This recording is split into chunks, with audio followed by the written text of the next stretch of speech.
Ladies and gentlemen, probably the worst basketball notification that I've seen in recent years. Unsubscribing from the Luka Doncic trade, but Anthony Davis just got traded and he got sent to prison. He got sent to the Shadow Realm. He got sent to no man's land. In other words, he got traded to the Wizards. And it's one of those notifications that popped up and I see Anthony Davis got traded. Shams. And, you're like, oh my gosh, Anthony Davis got traded. Where did he go? To the Washington Wizards. And we're going to play this video because Shams is going to break it down, who he got traded for, and, the little intricate details. And then we're going to go more into it because I got a lot to say. Tell us. Hannah, this is a trade deadline week stunner. Anthony Davis, the 10-time NBA All-Star, has been traded to the Washington Wizards. So the Wizards are acquiring a future Hall of Fame big man. The Mavericks are getting back some players, a couple of young players, but 2 first-round draft picks and 3 second-round picks. But let's look at AD going to the Wizards now. He joins Trae Young, who they just acquired, the multi-time All-Star, formerly the face of the franchise of the Hawks. But Alex Sarr, Keyshawn George, Trey Johnson, Bilal Coulibaly, Bub Carrington, they've been building the last few years, but clearly the deconstruction phase in Washington is over. They're turning the page after this season on being competitive around that young core that they developed, and now they have 2 anchors of that in Trae Young and Anthony Davis. You think about the pick and roll presence that AD and Trae Young will have together. It's just so funny how even he's trying to hype it up so bad. I feel so bad for Anthony Davis, and let's just pull up the logistics so we have it on screen, right? Full trade detail. He's trying to hype it up so bad. The pick and roll with Trae Young and Anthony Davis. Wizards receive Anthony Davis, Jaden Hardy, who's a great guard, by the way, but you already have a Jaden Hardy by the name of Cam Whitmore. D'Angelo Russell, a veteran point guard. Okay, that's cool. And then another guard. Mavs receive a Chris Middleton, great leader, great veteran presence for the rebuilding Dallas Mavericks team now. AJ Johnson, who's going to be a great solid piece besides Cooper Young or Cooper Flagg. They're getting younger. It's great for the Mavericks. The Mavericks actually won this deal, and I'm going to keep going into it and stuff like that. But the reason why the Mavericks won this deal is because their future, again, Malachi Branham, Marvin Bagley, 2 first-round picks, 3 second-round picks.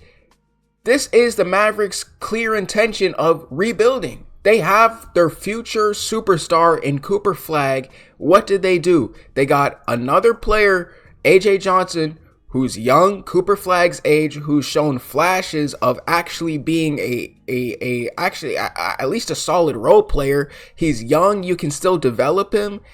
And then you get Marvin Bagley, the third. Again, we've seen him, but he's like a decent center that you can kind of piece together. This is just a rebuilding move. This is the real issue right here. Look at these picks. 2 first-round picks. Got way younger. Chris Middleton is a veteran presence. The Mavericks don't have any goal, or nobody's going to blame the Mavericks if they miss the playoffs this year. They tank. Or not tank, but they get another pick, and they're literally step by step breaking this down as to where Cooper Flagg succeeds. Cooper Flagg is going to play against or play with other younger players that are just going to elevate his game, and he's going to grow and grow and grow. Again, they kept Kyrie, and who knows, Kyrie might get traded, because who knows? Maybe Kyrie comes to the city. Maybe Kyrie goes to Minnesota, I've heard. Those are a couple options. But again, remember the Mavericks report. The Mavericks are so hard-headed on keeping Kyrie and Cooper Flagg together just to see how that plays out. The Wizards completely, how do I phrase this? Don't know what they're doing. You pair a injured center who gets injured every year. Again, he's one of the greatest players to ever play the game. He's one of the greatest players that we've seen in terms of power forward and center.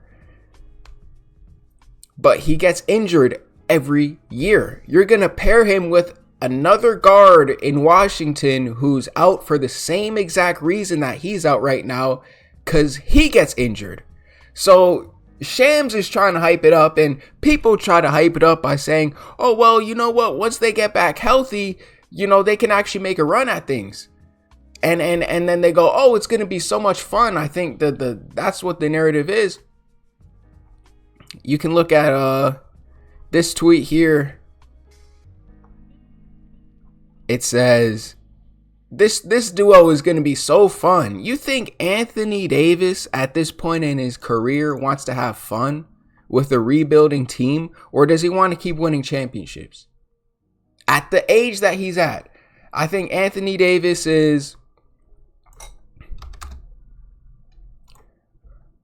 he's 32 years old. You think he wants to keep playing with a bunch of rookies for a potential to win a championship? I mean, let's just get the logistics straight. Let's just say Anthony Davis and Trae Young play together for the next 5 years. You think they're going to win a championship with the Wizards? They still got to develop those players that they draft. It's not a solidified team that they're playing with. And then you don't even know if AD is going to get injured again. I mean, his nickname is Street Clothes for a reason.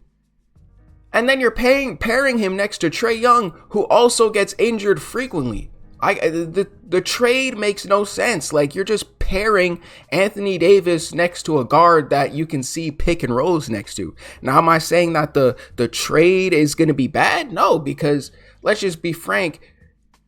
Trae Young has never had a center at the level of Anthony Davis. He's never had a power forward at the level of Anthony Davis. The best center Trae Young has ever played next to is not even Clint Capella, but I would say it's Onyeka Okongwu. And Onyeka Okongwu is like a young center. He's not at the level of Anthony Davis. So yes, it will be interesting to see a star guard and a star center play together. But at the end of the day, it's not like they're going to win. They're going to be in the same exact position that the Mavericks are in right now. Rebuilding, you have a couple stars on the team, and then you're just going all out with a couple young players that you're going to develop and rebuild around, and then in hopes of winning a championship. It makes no sense. Both teams are in the exact same, I mean, I guess I can see it from that standpoint, but yeah, I mean, the Mavericks have 2 stars on their team, similar to the Mavericks have 2 stars on their team. And now they just have a bunch of younger players that they can develop.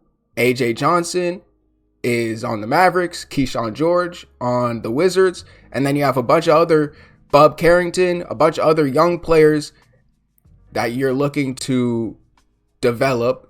And then hopefully you can draft some more young players that you can develop. It's like, bro, like, if you're Kyrie, you want to win. You know what I mean? Like, shout out to Kyrie, but like, if you are Kyrie, wouldn't you want to rather have a chance at playing in Minnesota now than Dallas? That's just what I think.